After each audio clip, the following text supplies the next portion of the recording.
Senhor para a igreja. Vamos orar ao Senhor.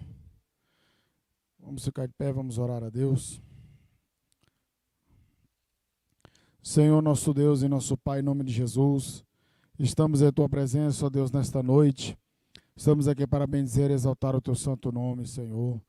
Muito obrigado por essa oportunidade que o Senhor nos concede, meu Deus amado, ó Deus santo, essa oportunidade ímpar, singular, ó Deus santo, que nós vamos ter esse momento para cultuar ao Senhor, para aprender a Tua palavra, que o Senhor nos dê graça, que o Senhor nos fortaleça, que o Senhor nos ajude na compreensão desse texto, ó Deus. Pai Santo, abençoa Teu povo, abençoa, ó Deus amado, os Teus servos que estão presentes, em nome de Jesus Cristo, ó Deus. Faz a Tua obra em nome de Jesus. Graças a Deus. Nós vamos estudar sobre a primeira carta de Pedro, que a gente ia começar já tinha um tempão, né? Oi? Não, a escola voltou já. Domingo foi a primeira aula e a gente já voltou já na sequência correta. E aí nós vamos estudar sobre a primeira carta de Pedro, que os irmãos tinham pedido, tinham falado, né, sugerido ela. E aí agora vai dar certo. É, porque aí a gente foi para as lições, né?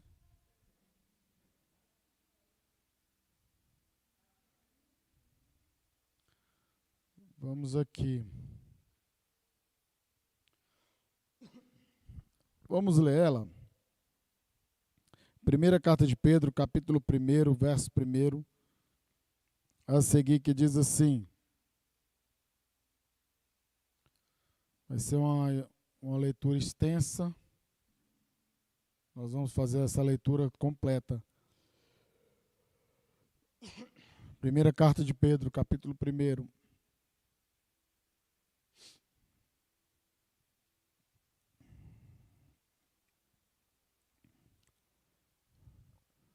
Diz assim: Pedro, apóstolo de Jesus Cristo, aos eleitos que são forasteiros da dispersão no Ponto, Galácia, Capadócia, Ásia e Bitínia, eleitos segundo a presciência de Deus Pai, em santificação do Espírito, para a obediência e a aspersão do sangue de Jesus Cristo. Graça e paz vos sejam multiplicadas.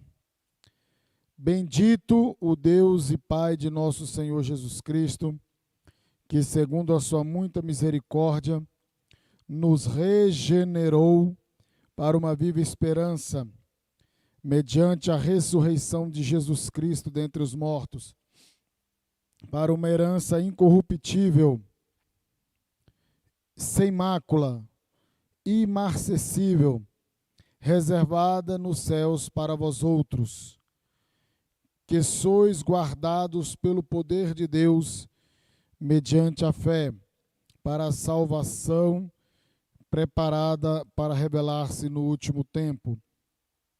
Nisso exultai, embora no presente, por breve tempo, se necessário, sejais contristados por várias provações, para que, uma vez confirmado o valor da vossa fé, muito mais preciosa do que o ouro perecível,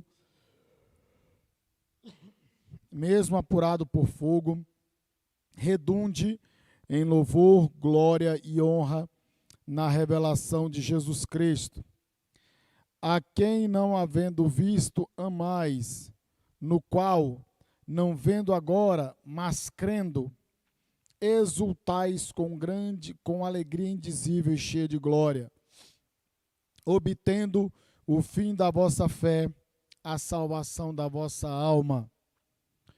Foi a respeito desta salvação que os profetas indagaram e inquiriram, os quais profetizaram acerca da graça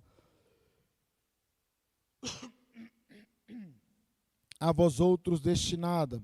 Verso 11. Investigando atentamente qual a ocasião ou quais as circunstâncias oportunas indicadas pelo Espírito de Cristo, que neles estava, ao dar de antemão testemunho sobre os sofrimentos referentes a Cristo e sobre as glórias que os seguiriam.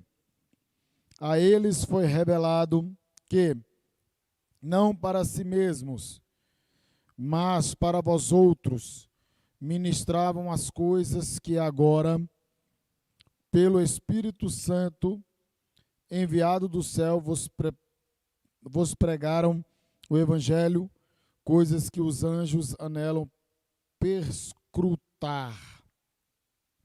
Por isso, cingindo o vosso entendimento, sede sóbrios e esperai inteiramente na graça que vos está sendo trazida na revelação de Jesus Cristo.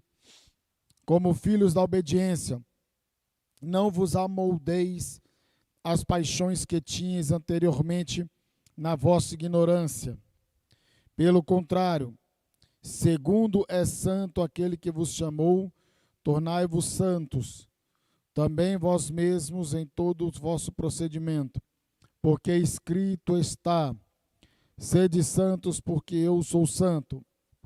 Ora, se invocais como Pai aquele que, sem acepção de pessoas, julga segundo as obras de cada um, portai-vos com temor durante o tempo da vossa peregrinação, sabendo que não foi mediante coisas corruptíveis, como prata ou ouro, que fosses resgatados do vosso fútil procedimento, que vossos pais vos legaram, mas pelo precioso sangue, como de cordeiro sem defeito e sem mácula, o sangue de Cristo, conhecido com efeito antes da fundação do mundo, porém manifestado no fim dos tempos, por amor de vós, que por meio dele tendes fé em Deus, o qual ressuscitou dentre os mortos e lhe deu glória, de sorte que a vossa fé e esperança estejam em Deus.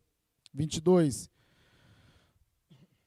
Tendo purificado a vossa alma pela vossa obediência à verdade, tendo em vista o amor fraternal não fingido, amai-vos de coração uns aos outros ardentemente, pois fostes regenerados, não de semente corruptível, mas de incorruptível, mediante a palavra de Deus, a qual vive e é permanente.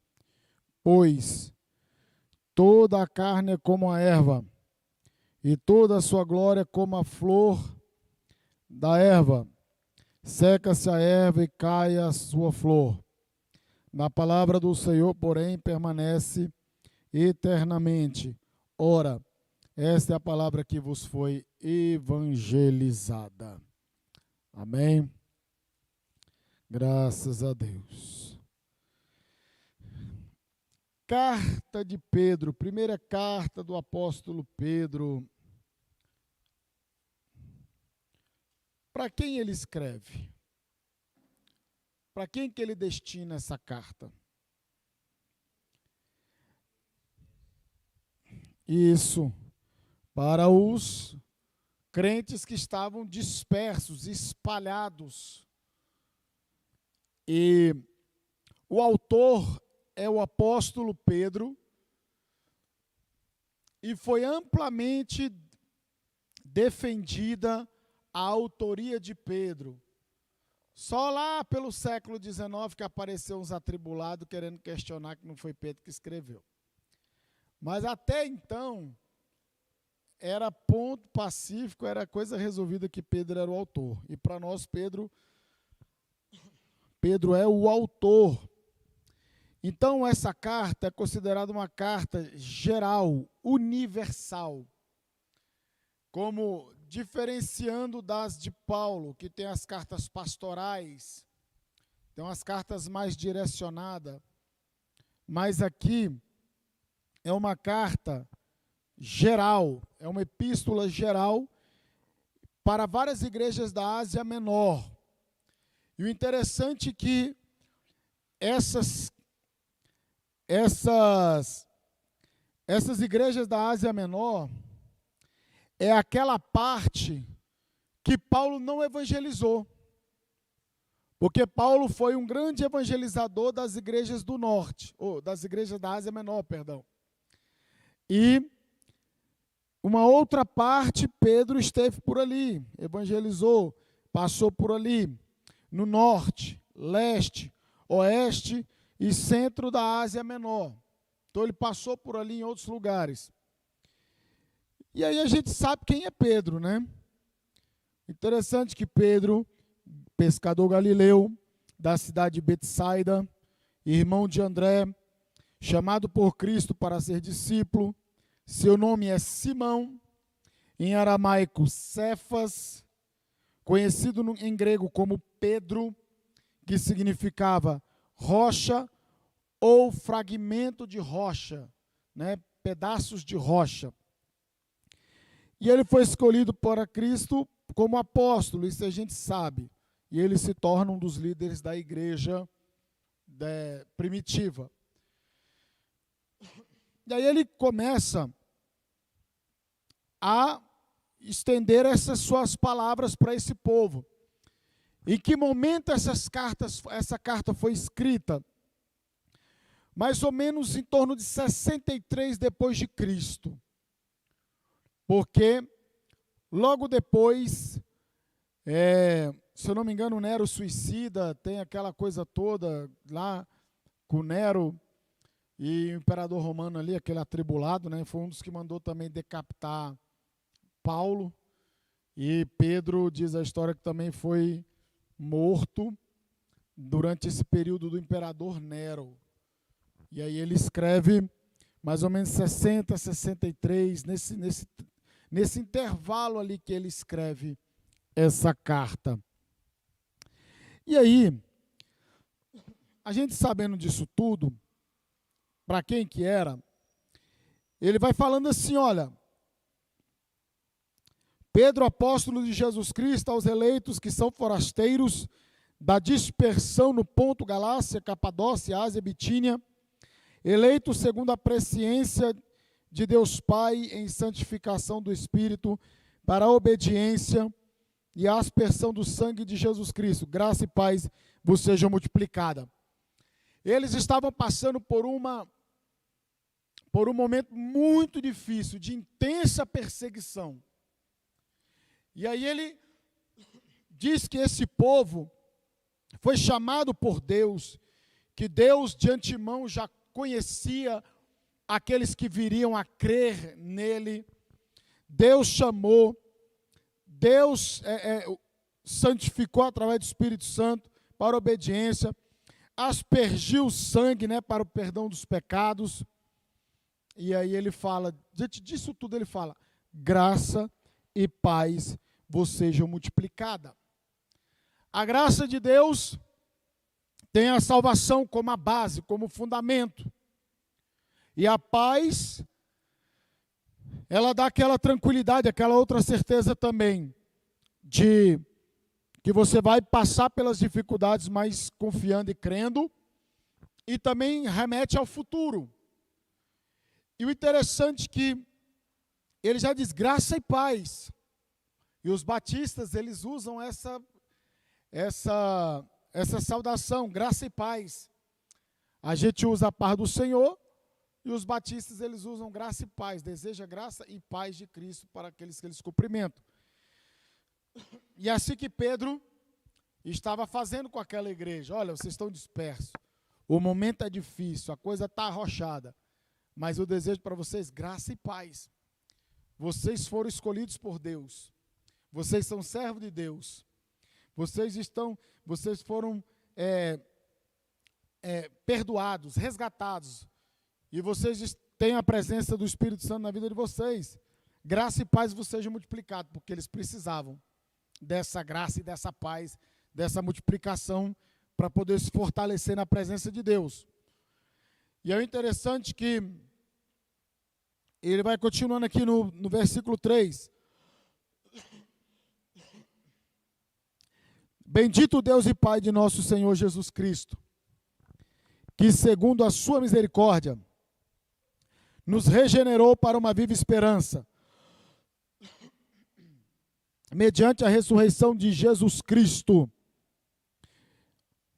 dentre os mortos.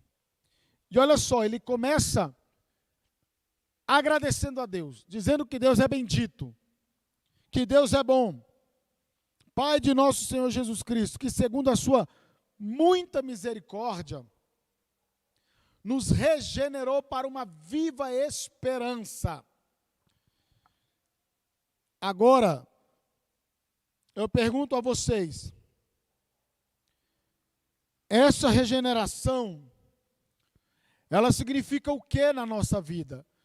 Quando fala assim que nós fomos regenerados por Cristo, o que aconteceu nas nossas vidas quando se fala assim, regenerou para uma viva esperança? Ou seja, a palavra regenerar, sobre a questão da regeneração.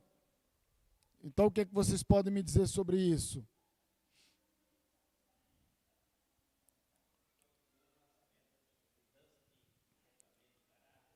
Isso, justamente. Então a gente recebe uma nova vida. E é interessante que agora a gente recebe essa nova vida, mas não é uma nova vida qualquer, mas é uma nova vida que gera em nós uma esperança. E é isso que Pedro está trabalhando com os crentes aqui, que estavam esparramados, espalhados.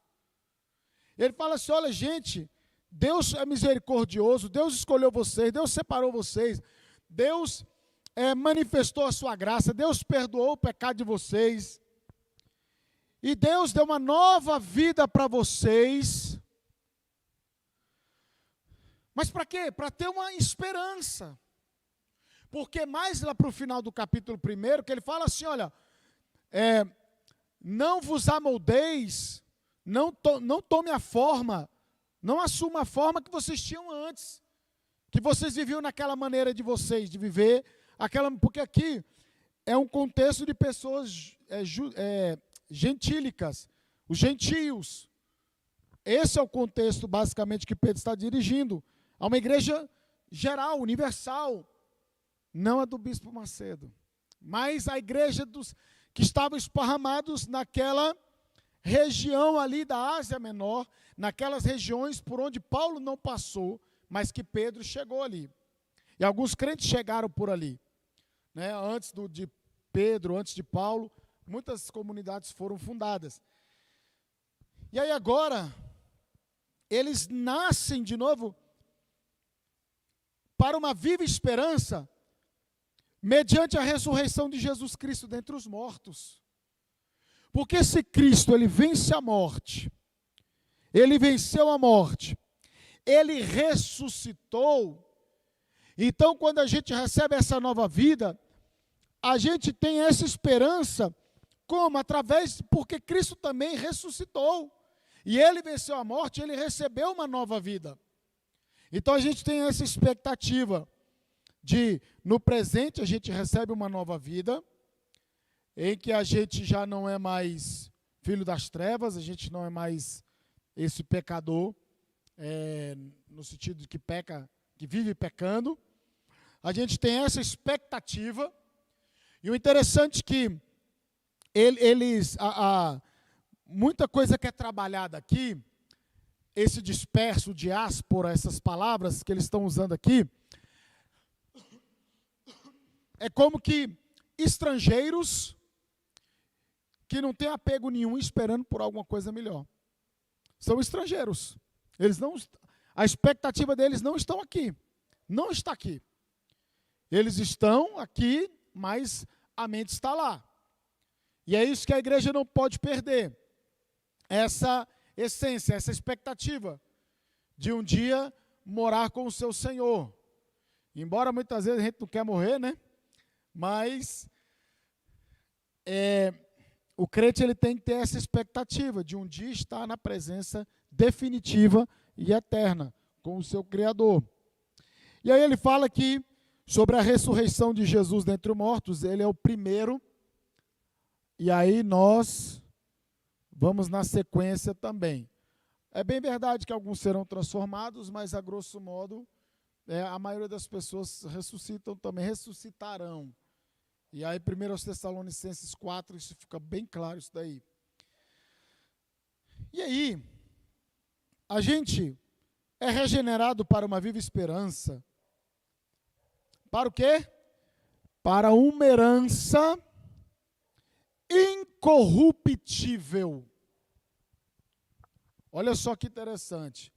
A gente recebe a vida eterna e ainda recebe uma herança. A gente ganha a vida eterna e ainda recebe herança.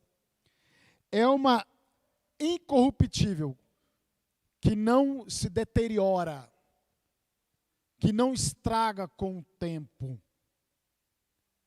É isso que Deus ele faz. Ele nos dá uma nova vida, uma nova esperança, para um dia a gente receber uma herança que não perece, que não corrompe, que não se perde. E aí ele vai dizendo mais além. E além de ser uma coisa que não se perde, não se deteriora, ela não tem mancha. Ela não tem mácula. É algo santo, é algo puro, é algo divino. O que Deus ele entrega para o seu povo. Isso é algo maravilhoso, gente. E aí ele continua dizendo, é algo imarcessível, que não muda, que não sofre alterações. Então ele faz isso tudo nas nossas vidas. Deixa eu pegar aqui mais alguns conceitos para vocês entenderem.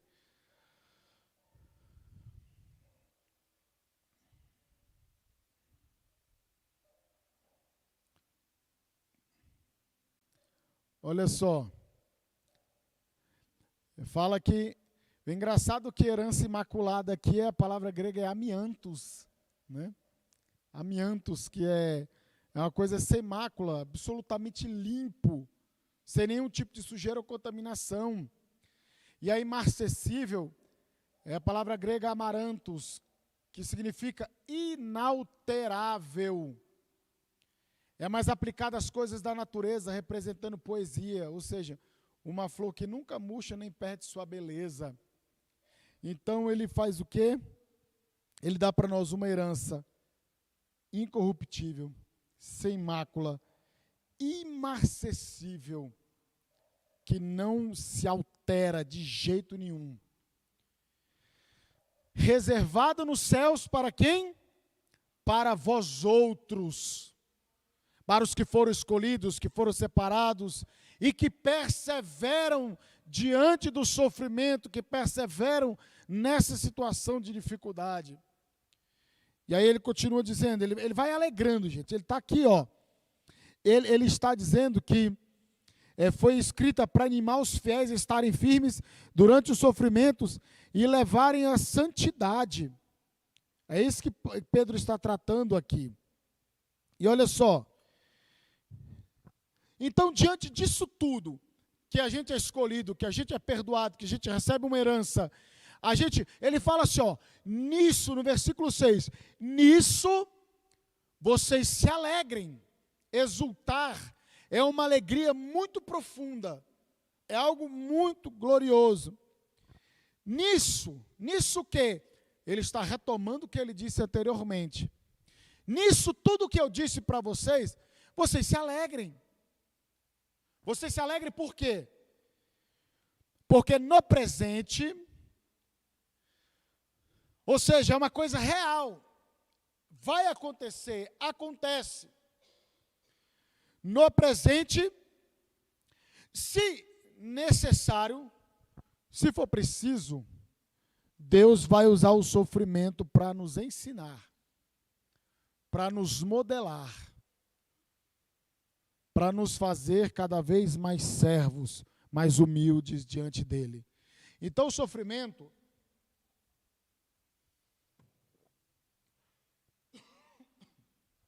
ele tem um porquê. Se preciso, E o que é interessante que é por breve tempo. Não é uma coisa eterna. Não é uma coisa para todo sempre. O que é para todo sempre é a herança incorruptível, sem mácula, imarcessível, reservada nos céus. Isso é algo eterno. Mas o sofrimento, se preciso for passar pelo sofrimento, ainda que por breve tempo. Mas Deus, como é que o senhor fala que é breve tempo, se eu estou tanto tempo já nesse negócio? Mas ele só fala que é o tempo. E esse tempo aqui, qual é o tempo aqui? É uma palavrinha que a gente costuma usar. É o tempo. Vamos lá. Tem dois tipos de tempo. Não, não é esse não. Tem a ver com a graça, mas é o seguinte. Tem o tempo cronos e o tempo kairos. O kairos, a grosso modo, é o tempo de Deus. O tempo cronos é o cronológico que está me ditando aqui até onde eu posso ir nesse estudo. É o tempo do relógio, é o que você cronometra. E o tempo cronos é o tempo de Deus. O tempo de Deus é totalmente diferente do nosso tempo. E aí ele fala assim, olha, que por um breve tempo, para o senhor pode ser breve, né, senhor? O senhor não lida com o tempo. Para o senhor é presente, passado, o passado, presente e futuro é sempre presente, sempre é. O senhor não é pego de surpresa. Mas é interessante que, mas se ele me dá essa certeza de que é um tempo, não é para sempre. Isso que a gente tem que entender. E a gente tem que se apegar nisso daqui. Se necessário, sejais contristados. O que é contristar? É arrochar o sujeito. É apertar o sujeito. Então, se for preciso, por um breve tempo, vocês vão ser arrochados por várias provações. Vocês vão ser arrochados por várias provações. E eu não sei, irmãos, mas assim, o cenário que a gente vê é de perseguição. É um cenário de que as coisas vão arrochar para a igreja, já está arrochando. Eu vi um vídeo de um rapaz pregando sobre Jesus na Inglaterra e ele foi em cana. Foi tirado de praça pública e não podia pregar, não. E aí quem é que surgiu lá na Inglaterra? Você vê os pregadores surgindo na Inglaterra. Tem Martin Lloyd Jones, John Stott, grandes teólogos, grandes homens de Deus que escreveram muitas coisas, estudos bíblicos. Isso é porque o que eu estou lembrando só agora, de cabeça. Mas a Inglaterra foi assim um celeiro, né, de homens de Deus ali. Eu acho que o John Bunyan, o peregrino, eu acho que ele era inglês, se eu não me engano. Quem puder pesquisar aí. Então você veja só, esses dias o governo da Bahia andou falando umas coisas também. Quem está acompanhando aí, quem está ligado dessas coisas, andou falando umas coisas ali, meio que arrochando para o lado do cristianismo. Mais de 300 e poucos milhões de cristãos são perseguidos anualmente. Vocês sabiam disso? A religião cristã é a que é mais perseguida. A gente sofre, nem tanto aqui hoje no nosso país, mas a religião cristã é a mais atacada. Ela é a mais atacada. É algo assim surreal que acontece. E que muitas vezes não é veiculado. Se vocês querem saber sobre a igreja perseguida, eu já falei para vocês, acessem Missões Portas Abertas. Missão Portas Abertas trabalha só com a igreja perseguida. Eles lidam muito, e aí você vai ver os dados, quais são os piores lugares para se evangelizar. Né? Eu acho que Coreia do Norte nem está mais em primeiro lugar.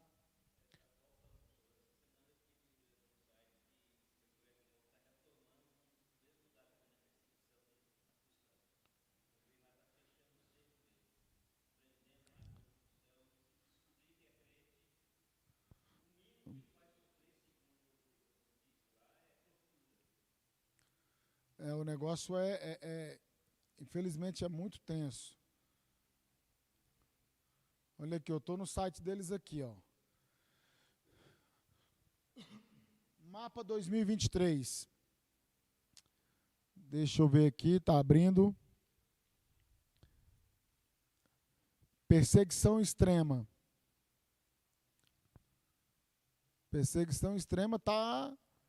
Olha só, perseguição extrema está... Engraçado, está na África, alguns países da África e do continente africano, Índia, Irã, Afeganistão, Paquistão, perseguição extrema. Índia, Paquistão, Afeganistão, Líbia, Sudão, Somália, Nigéria. Nigéria tem esse lá. Aí, perseguição severa, aí vem um bocado, né? China, Cazaquistão, Indonésia. Aí você vai passando aqui no mapa.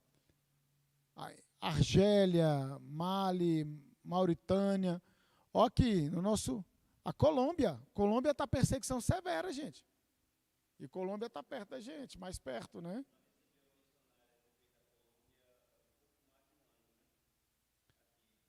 Isso. E o México também, onde o Maciel estava. O México está como perseguição severa. Colômbia e Cuba. Olha só como é que são as coisas, gente. É algo muito, muito terrível que acontece. A Coreia do Norte, ela... Cadê aqui? Ela assumiu mesmo. Aqui, ó, está no ranking. A Somália está em segundo, Iêmen, Eritreia, Líbia e por aí vai. Eu acho que a gente tem um livro da missionária, né, que foi presa na Eritreia, não tem? A gente tem um livro, a gente comprou no dia que a missão Portas Abertas veio no Valparaíso.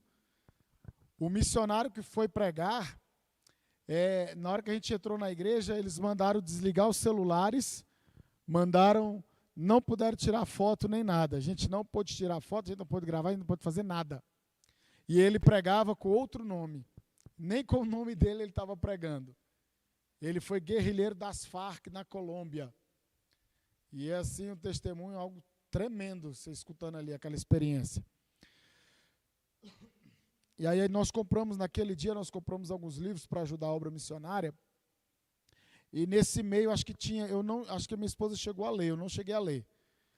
Mas o que essa moça passou na Eritreia não foi brincadeira, não. Ela ficou presa dentro de um container. Já ouviu falar?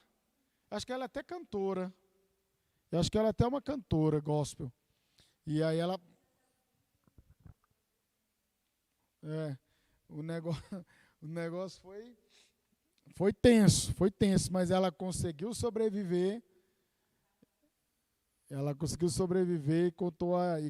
hoje conta o seu testemunho, né? E através do livro ela traz esse relato. Então, olha só, o cenário é de perseguição, porque o governo e o mundo está trabalhando na contramão do Evangelho. Na contramão do Evangelho. A coisa... eu estou dando aula agora do 6º ao 9º ano. E aí você não pode chegar... irmãos, no primeiro dia de aula eu falei, irmãos, não sei o que, dentro da sala de aula. Eu chamando os alunos de irmãos, né? Aí escapou, né? Aí teve uma menina no 6º ano, gente. Professor, satanismo é uma religião? Aí eu tenho que falar para ela, é uma religião. Tem credo, tem o Deus deles, tem o livro deles e tal. Então, essa é a pergunta que a menina me fez, de 6º ano, perguntando se satanismo era uma religião. E aí você entra numa salas, aí eu, por exemplo, 9º ano, eu pergunto, né, quem frequenta alguma religião? Rapaz, no 9º ano quase ninguém. Quase ninguém, aqueles jovens. Quase nenhum frequenta religião. Hoje eu entrei numa turma, falei, quem é evangélico? A maioria levantou a mão, eu já falei, porque é Abraão, assim, não sei o que e tal. Aí eu já falei de Abraão e foi mais tranquilo. Mas você começa a ver, né, essas questões aí e as coisas hoje em dia trabalham na contramão, né, do evangelho, do cristianismo. Oi? Ainda tem. Por exemplo, o engraçado é que no município tem ensino religioso. Mas se você for pegar a diretriz do Estado de Goiás, que é o que te dá um norte para você montar suas aulas, não tem. Aí a BNCC, que é um governo, um normativo do governo federal, aí tem. E aí alguns estados implementam ou não.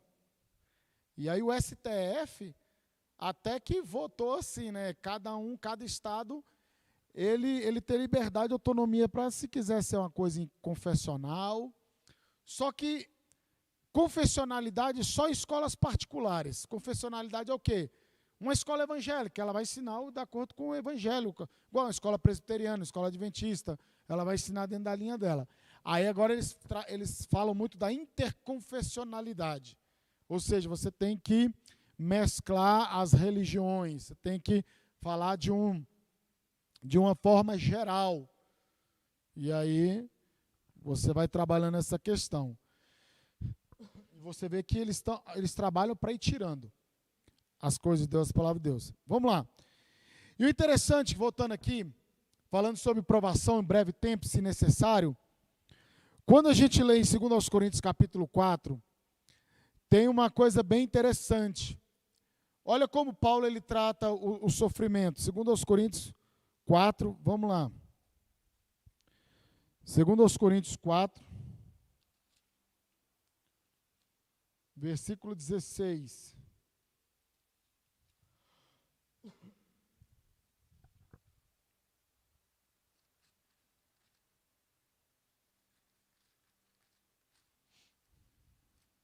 É o 16? Deixa eu ver.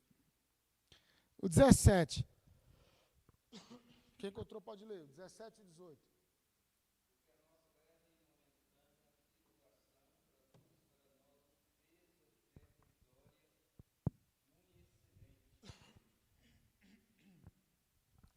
Como é que ele trata com a tribulação? E mais. Leve e momentânea. E o que é eterno e pesado?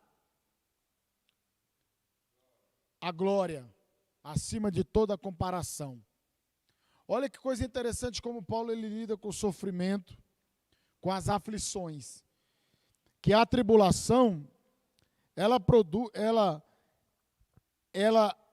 é nossa, a gente passa por ela, mas ela é leve e momentânea.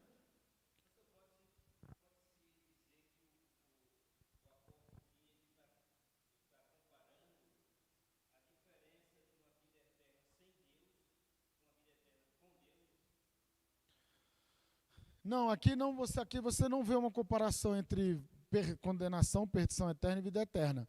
Ele está dizendo que ele está tratando sobre a questão dos desígnios das aflições. O que as aflições elas produzem? Então, assim, no versículo 16 ele fala: por isso não desanimamos, pelo contrário, mesmo que o nosso exterior se corrompa, ou seja, mesmo que a gente envelheça, que a gente morra, mas a gente pode envelhecer, sofrer a ação da idade, mas o nosso interior, ele se renova. A gente tem que fazer igual o Caleb, né? Acho que foi Caleb que falou: eu agora estou com 85 anos, eu estou com o mesmo vigor para entrar e sair quando eu tinha 40, 45 anos. Então eu tenho o mesmo ânimo, Ele estava sofrendo as ações da idade, mas no seu espírito, meu amigo, o camarada estava pronto ali para pelejar, guerrear no nome do Senhor. E aí Paulo vai dizendo, porque a nossa leve e momentânea tribulação, ela produz alguma coisa. Então as tribulações, as aflições, elas não são em vão. Elas têm um porquê e ela produz alguma coisa. Ela produz, porque se você persevera, ela vai produzir o quê? Um eterno peso de glória. Porque quando se fala de glória,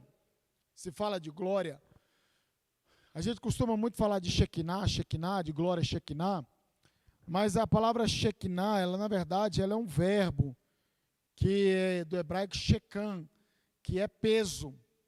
Fala a presença pesada de Deus. Tem a ver com peso. E aí a presença de Deus é algo poderoso, é algo pesado que a gente não aguenta. A gente sente o poder de Deus um pouco que seja, a nossa carne treme, a gente ajoelha, a gente prostra, aquela coisa toda. E aí a gente fica, derrama Shekinah. A gente, se você derramar Shekinah, ninguém suporta nada não, o povo vai ser exterminado. Então ele só dá uma pequena amostra, né? Igual quando você pega aquela pequena amostra de perfume, é basicamente isso daí. Deus só dá uma pequenina amostra para você do que está reservado, e que Pedro, a gente está lendo aqui sobre Pedro, ele falou, reservado nos céus para vós outros. Então é algo glorioso que ele tem reservado. E o versículo 7, ele diz assim, 1 de Pedro 7, vamos voltar. A gente começou a estudar hoje as cartas de Pedro. Aí vamos no versículo 6 para a gente retomar o pensamento. Nisso exultais, embora no presente, por breve tempo, se necessário, sejais contristados por várias provações. Para que, aí novamente, você vê que Paulo falou que há uma finalidade na provação, agora Pedro também vai falar sobre a finalidade da provação na vida do crente. Para que, uma vez confirmado o valor da vossa fé, muito mais preciosa do que o ouro perecível, mesmo apurado por fogo, redunde em louvor, glória e honra na revelação de Jesus Cristo. A prova da vossa fé, da minha fé, uma vez confirmada, e o valor da nossa fé, uma vez confirmada, a nossa fé, irmãos, é muito mais precioso do que o ouro. E vocês sabem que o ouro, para ele ele ter o seu valor, a gente sabe, muitos aqui conhecem, ele passa pelo fogo, para fazer o quê? Aquele processo de decantação, a impureza desce e fica o ouro. É algo, e o ouro é algo de valor. Você pode observar, o dólar sobe, o baixa, o euro sobe e baixa, mas geralmente o ouro ele também sofre variações, mas ele geralmente está ali, ó. Ele sempre mantém um patamar. O ouro ele vale muita coisa. E o ouro, irmãos, e aí na época dos apóstolos, na época da antiguidade, era medido pelo ouro, prata, né? O valor, não tinha papel moeda nem nada. Tinha já as moedas, alguma coisa nesse sentido, mas você vê que o ouro que perece, ele passa pelo fogo. E nós que temos a fé em Cristo Jesus, a gente muitas vezes passa por provas de fogo. A gente passa pelas provas de fogo. A gente não quer. De jeito nenhum, Deus me livre de passar por uma prova de fogo. Mas, se necessário, vai ser preciso, para que uma vez seja confirmada a sua fé. E aí ele fala assim, e essa prova, a sua fé provada, mais valiosa do que o ouro que perece, ela acontece que redunde em louvor, glória e honra na revelação de Jesus Cristo. Eu vou pegar uma outra tradução aqui para você entender melhor o que ele está querendo dizer aqui, ó. Isso. Isso, Tiago, ele fala, capítulo 1. Olha só, 1 de Pedro. Na nova versão transformadora, ele vai falar assim no versículo 7. No versículo 6. Portanto, alegre-se com isso, ainda que agora, por algum tempo, vocês precisem suportar muitas provações. Elas mostrarão que a sua fé é autêntica. Como o fogo prova e purifica o ouro, assim sua fé está sendo experimentada. E ela é muito mais preciosa que o simples ouro. Isso resultará em louvor, glória e honra no dia em que Jesus for revelado. Então, no dia que Jesus voltar, no dia que Jesus vir arrebatar a sua igreja, vir buscar o seu povo, tudo aquilo que você suportou com fidelidade vai glorificar o nome do Senhor. Vai ter um proveito, vai ter um sentido, vai glorificar o nome do Deus Todo-Poderoso. E aí Pedro está dizendo para esse povo, gente, a coisa está feia. Nero era doido, gente. Aqui nós temos um poste de LED, lâmpada de LED agora, né? Está ali, está iluminando aqui. Sabe como é que foi na época de Nero? Sabe quem eram os postes? Quem que eram os postes? Oi? Os crentes pegando fogo, gente. Os crentes pegando fogo, eram os postes de Roma. Nero deu uma doida endemoniada lá, saiu pegando os crentes, pendurando e ateando fogo. E aí depois botou a culpa nos crentes. Na loucura dele, nas coisas dele, não é culpa dos crentes. É culpa dos crentes. Ficou doidinho, perturbado o homem. Mandou matar Pedro, mandou matar Paulo. Paulo arrancou a cabeça dele. Pedro, se eu não me engano, parece que ele pediu para ser crucificado de cabeça para baixo, né? Porque ele não se julgava digno de ser crucificado como seu Senhor. E aí ele está dizendo, gente, aguenta, fique firme, porque isso vai, a fé de vocês é algo muito valioso, porque custou o preço de sangue, lá na cruz do Calvário. E ele, gente, aguenta mais um pouco. E Pedro está alegrando, está incentivando aqueles crentes. E aí ele fala assim que tudo isso vai glorificar o nome do Senhor. E aí ele continua no versículo 8 aqui, ó. Vamos voltar. A quem, não havendo visto, amais. Não vendo agora, mas crendo. Exultai com alegria indizível e cheio de alegria, cheio de glória. Com alegria indizível e cheia de glória. Ou seja, vocês estão perseverando e continuem, você não vê, mas continue amando a Cristo. E Jesus disse, bem-aventurados são aqueles que não me veem, não me verão, mas crerão, né, que creem. Não me viram e creram, né? Olha que palavra profética. Sim, justamente. E aí, olha só que coisa gloriosa hoje. A gente não vê, mas a gente crê. E ele fala, olha, vocês não estão vendo, mas vocês amam. Então continuem amando, continuem crendo. E continuem se alegrando. Continue se alegrando. A gente tem uma dificuldade muito grande disso. De se alegrar. A gente é ser humano, gente. A gente não gosta de ficar no sofrimento, mas como é que faz se a Bíblia está dizendo isso? Para a gente se alegrar. É a questão da fé. É a questão da perseverança. é crer, amar e alegrar.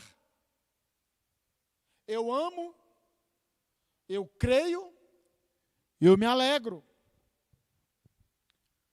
Muitas vezes a gente deixa de amar, deixa de crer, e aí se entristece ou vira murmurador. Aí a nossa fé vai por água abaixo. É algo muito...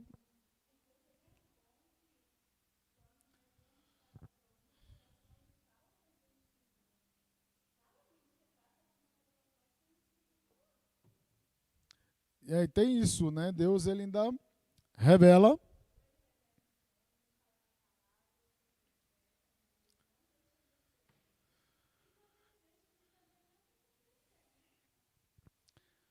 Pois é, e essa noite minha esposa teve um sonho em que, como é que era?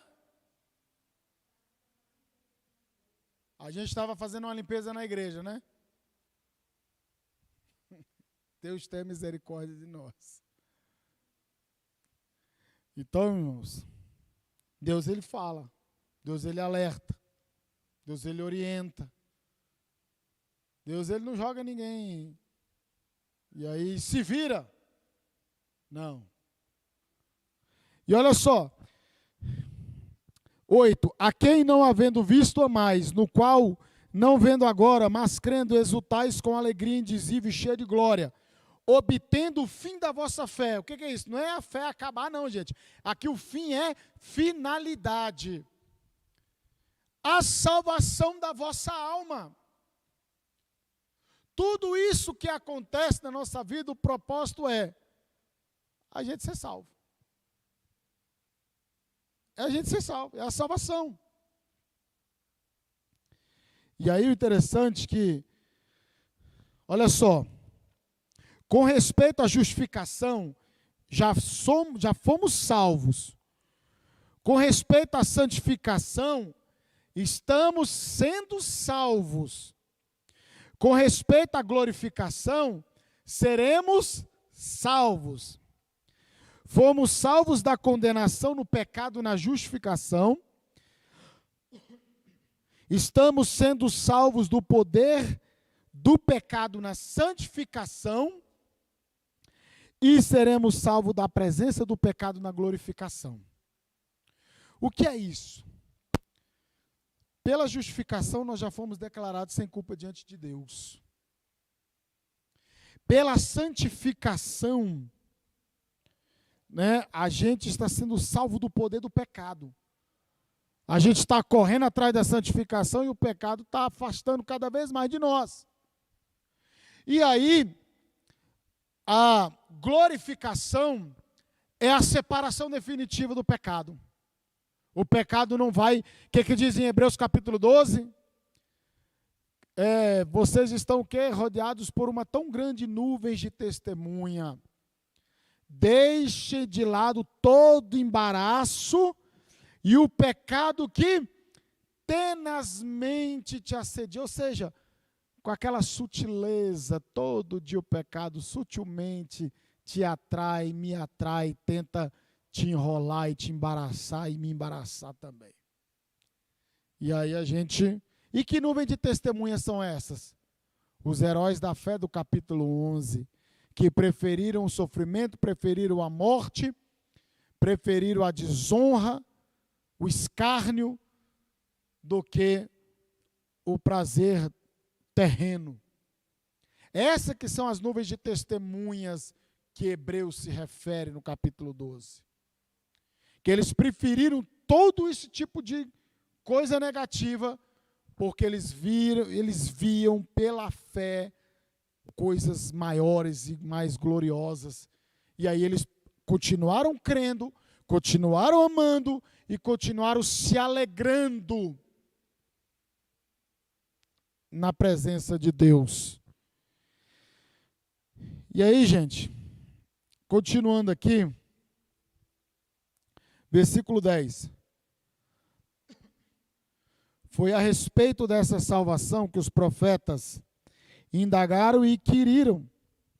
os quais profetizaram acerca da graça a vós outras destinada, investigando atentamente qual ocasião ou quais as circunstâncias oportunas, indicadas pelo Espírito de Cristo que neles estava, ao dar de antemão testemunho sobre os sofrimentos referentes a Cristo e sobre as glórias que os seguiriam.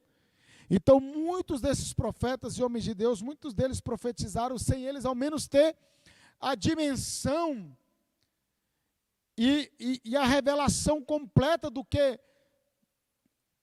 seria, quem seria o Messias, quem seria esse povo. E olha só, e a gente recebe todo esse privilégio de hoje. Hoje a gente tem a revelação do plano, né? A gente tem o plano da salvação, foi revelado a nós.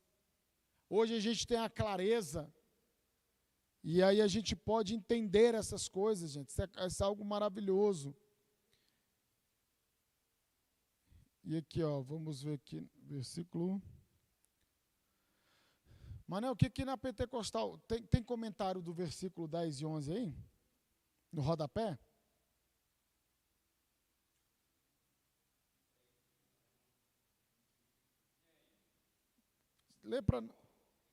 Lê o 11, o que ele fala? Isso.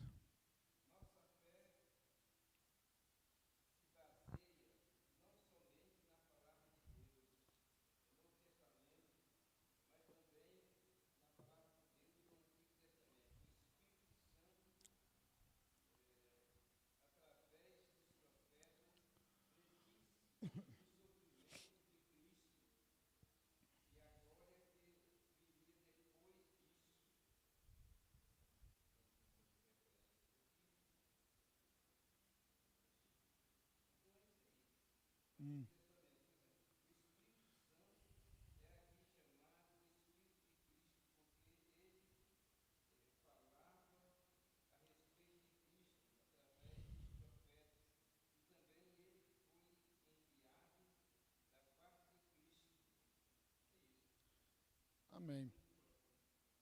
Ele fala mais sobre o Espírito de Cristo, sobre essa revelação, né? E olha só, versículo 12. A eles foi revelado que, não para si mesmos, mas para vós outros, ministravam as coisas que agora vos foram anunciadas por aqueles que, pelo Espírito Santo enviado do céu, vos pregaram o Evangelho, coisas que os anjos anelam perscrutar. A gente costuma dizer, né, que, olha só, foi-lhes dito que suas mensagens não eram para eles, mas para vocês. E agora, essas boas novas lhe foram anunciadas por aqueles que pregaram pelo poder do Espírito Santo, enviado do céu. É algo tão maravilhoso que até os anjos anseiam observar. A gente fala que os anjos desejariam pregar, né? E Deus deu essa oportunidade ao homem, mas esse versículo não tem nada a ver com isso. Os anjos, eles quiseram saber, eles ficaram observando, eles ficaram tentando entender que salvação é essa, que plano é esse.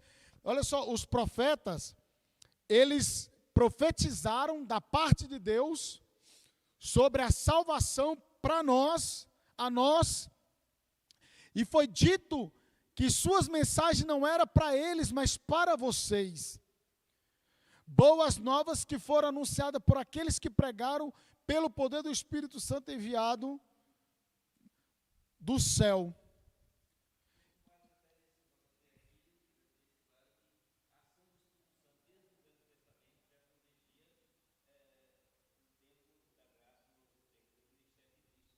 Sim. Então eles profetizavam sobre a graça, sobre o Messias, principalmente Isaías, que é considerado o profeta messiânico, né? Foi um dos que mais profetizou sobre as coisas de Cristo. E aí, eles profetizaram, mas sem ter essa dimensão. Eles profetizaram sobre o Messias, mas não tiveram aquela total clareza. E eles buscavam descobrir a que tempo ou ocasião se referia o Espírito de Cristo que neles estava. Ao predizer o sofrimento de Cristo, sua grande glória posterior. Interessante que eles profetizavam, estavam movidos pelo Espírito Santo, mas isso não anulou a capacidade intelectual deles de tentar pesquisar e entender esses acontecimentos.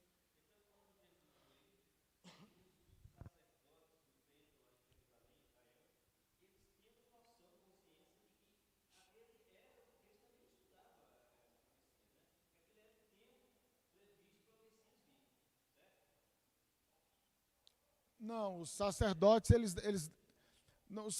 eles não tinham essa clareza de que era aquele tempo. Eles tinham a clareza, eles tinham conhecimento de que, de fato, o Messias viria. E, no entanto, eles não têm essa total clareza sobre tempo e sobre quem, que eles rejeitam o próprio Jesus. Porque eles acham que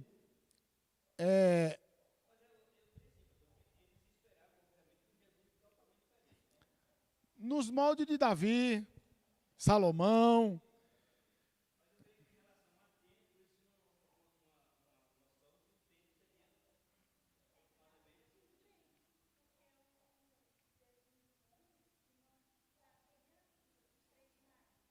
Não, não são três. Não são três. Não. Os magos.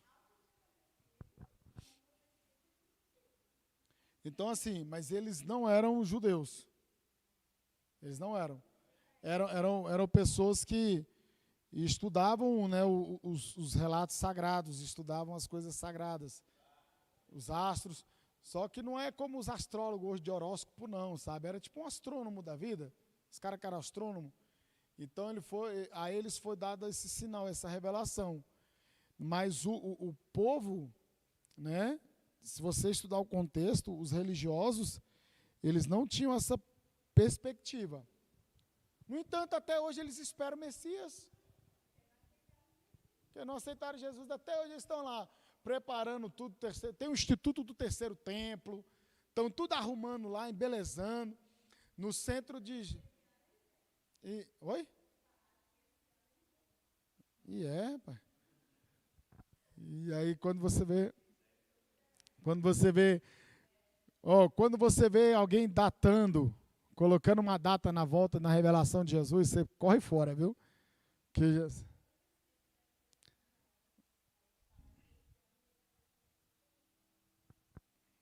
Eu não sei. Para eles, né? Pode ser, né? Mas para nós não. Ele vem, arrebata a igreja, depois ele volta, racha, ele pisa no Monte das Oliveiras, o Monte das Oliveiras racha no meio, ele passa pelo meio. E olha, isso aí depois a gente que é tão glorioso falar disso aí, sobre rachar o Monte das Oliveiras, mas senão se eu falar vou me perder aqui. Mas essa abertura que faz no Monte das Oliveiras é algo tremendo isso daí.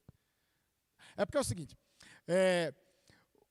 um rei muçulmano, né, que Jerusalém foi muito tempo dominada pelo muçulmano. Eu esqueci o nome do cidadão agora. Começa acho que com a letra S o nome dele. E aí, ele fala assim, olha, rapaz, tem umas profecias aí que fala que o Messias vai passar por aqui, por esses portões. Aí vamos lacrar o portão, e é o seguinte, judeu não toca em morto. Judeu não toca em morto, senão fica impuro. E aí vamos construir um cemitério. Então tá lá na porta, lá na principal portona. Sabe quando você vê a foto lá da lateral de Jerusalém, assim, e você vê lá no fundo aquela mesquita muçulmana, e aquele muro e aquelas portas lacradas? Ali tem um cemitério.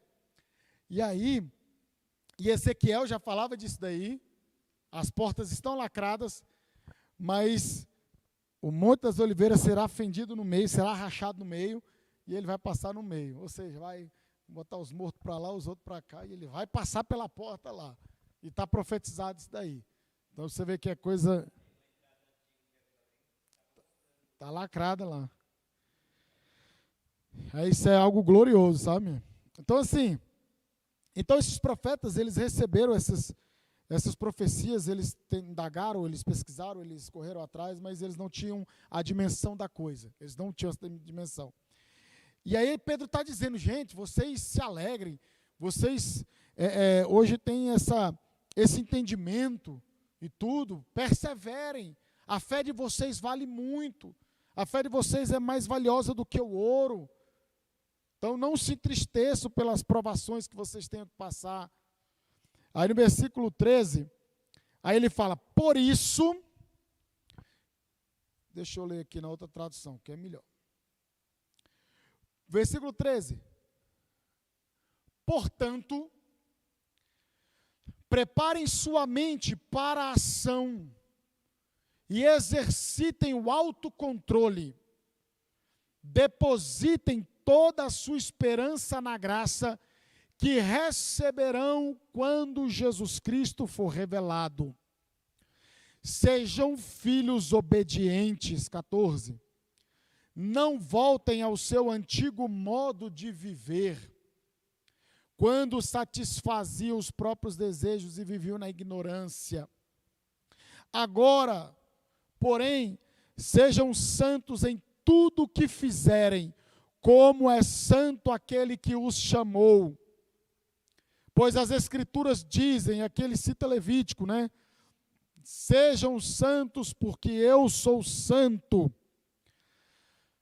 Lembrem-se de que o Pai Celestial, a quem vocês oram, não mostra favorecimento. Ele os julgará de acordo com as suas ações. Por isso, vivam com temor durante seu tempo, como residentes na terra.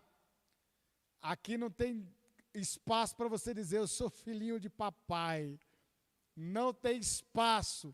Ele é justo. Ele julga de acordo com a obediência e com a desobediência. Ele não passa pano. E aí Pedro está dizendo, sede santos, porque eu sou santo. E vocês estão orando ao Pai Celeste, ele não mostra favorecimento não. Então vocês sejam santos e corretos na maneira de vocês viverem. Porque ele não vai, né?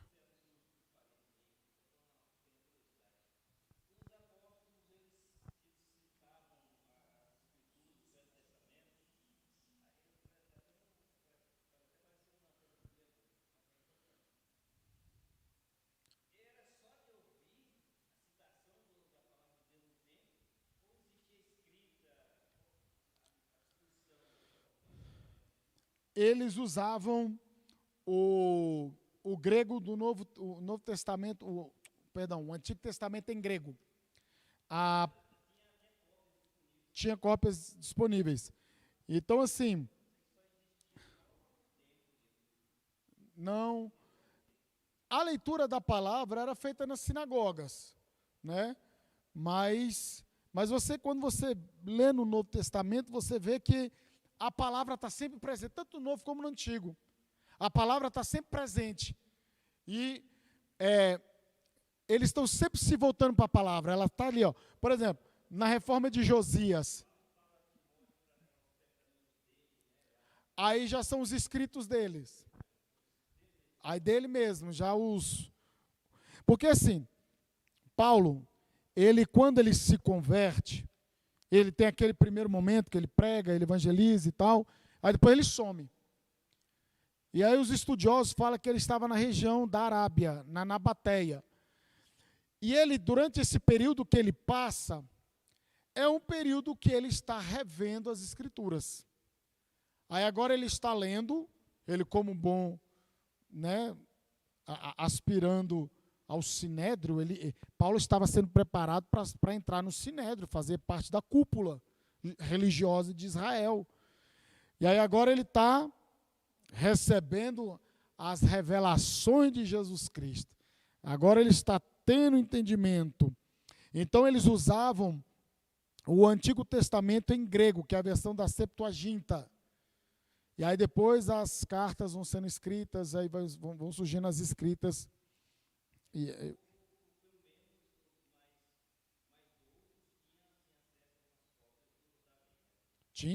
O povo tinha conhecimento.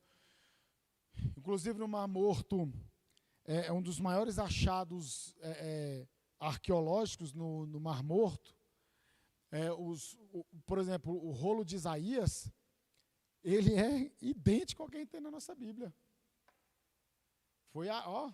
Estava lá escondido, um pastor lá estava pastoreando as ovelhas, uma ovelhazinha dele desgarrou lá, e de repente ele acha um pote cheio de pergaminho. E aí quando eles vão analisar, rapaz, o livro de Isaías todinho copiado fielmente. Da época, lá acho que até antes dos apóstolos, se eu não me engano. Então a palavra, ela sempre está presente na vida do povo judeu. Ela sempre está presente na vida deles. Então aí, gente, aqui no...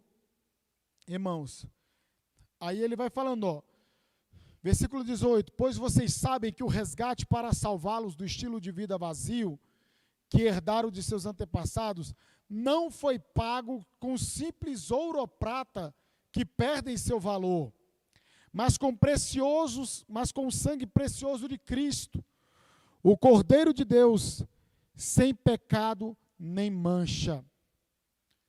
Então, sejam santos, procedam de forma correta, não vivam mais daquele estilo de vida que vocês tinham no passado.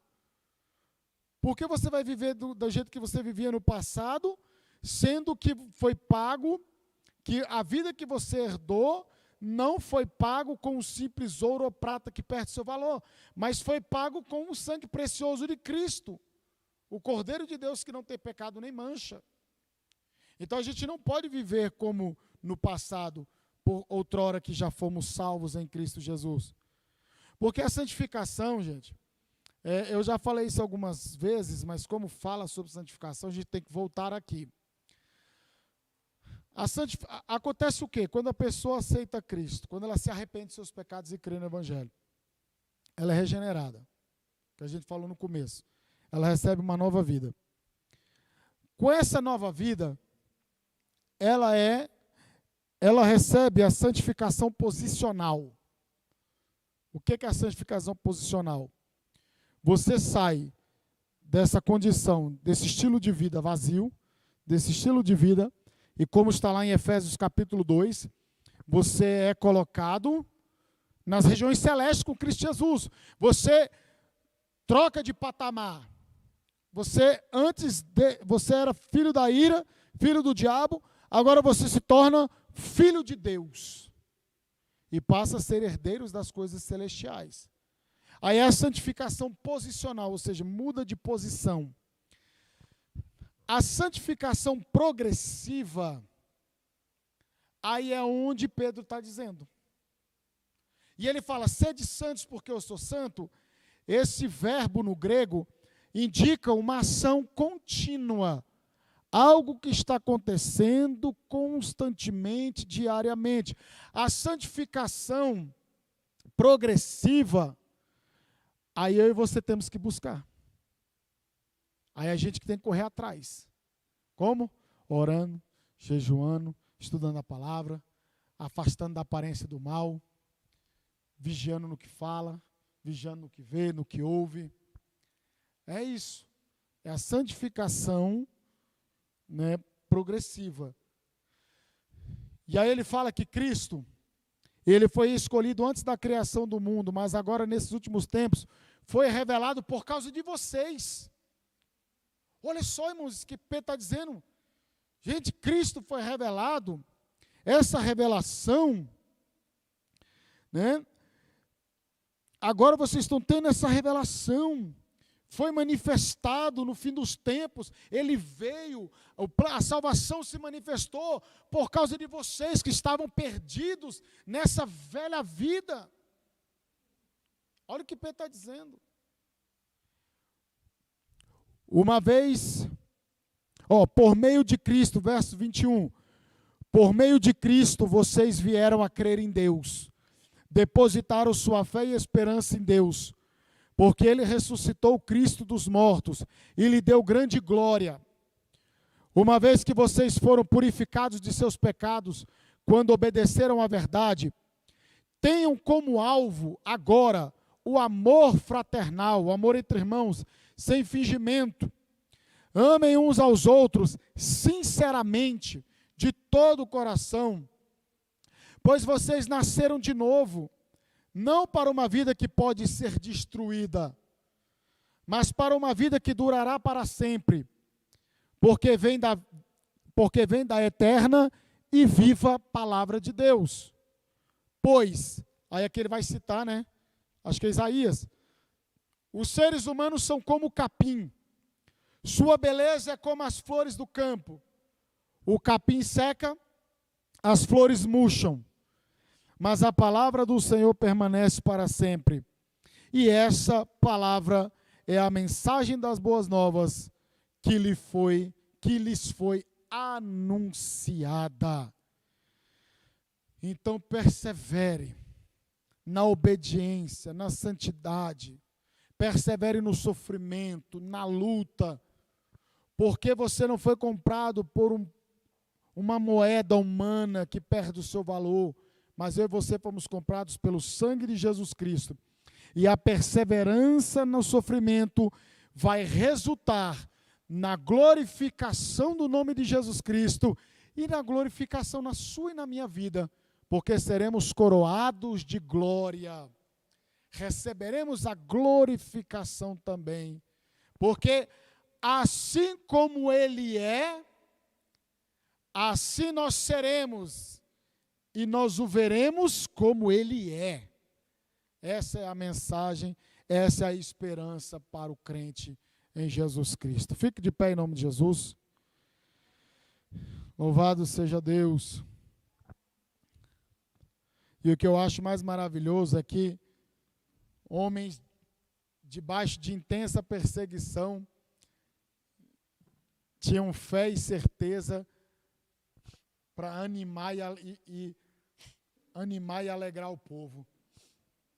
E a gente muitas vezes passa um negocinho assim, aí a gente já quer chutar o pau da barraca e jogar tudo para o ar e sair correndo, né? Mas graças a Deus que eles nos sustentam. Amanhã não, amanhã é quarta, né? Círculo de oração, 8 às 9, oração à noite. Nós estamos aqui orando, de 8 às 8h50, mais ou menos. E quinta-feira, culto da vitória. E aí domingo, escola bíblica e culto de adoração. Sábado tem um almoço, né? Almoço missionário. Né? Conforme já foi dito, toda essa renda será para o campo missionário. Pastor Ricardo vai estar aqui dia 19. Oi? Não. Ok, não. Aliás, nem mandei fazer, nem lembrei que era para fazer. Então, assim, dia 19 vai estar conosco o pastor Ricardo. E também acredito que o pastor Zoroastro também esteja, com a irmã Esther. O pastor Ricardo com a esposa, vai estar a pastora Lívia também. E aí vocês vão conhecer esse casal, esses dois casais abençoados, que têm um coração totalmente voltado para a obra missionária. E aí vai ser uma noite abençoada, nós vamos ministrar ceia, vai ter missões e vai ser um domingo abençoado. E também é nesse fim de semana que vem que começa também o Congresso de Carnaval, né? Lá na nossa sede, no nosso ministério. E aí a gente tem que ver, pelo menos um dia lá da igreja se reunir e dar um apoio lá também. Tá bom, gente? A gente vai estar se falando sobre isso daí. Pastor Jurandir, faça essa oração por nós, agradecendo a Deus.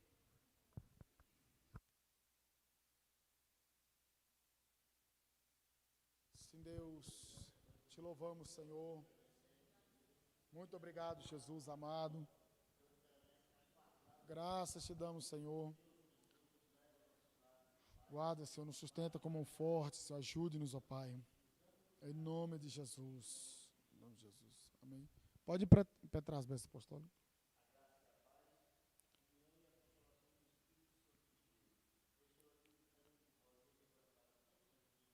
Amém.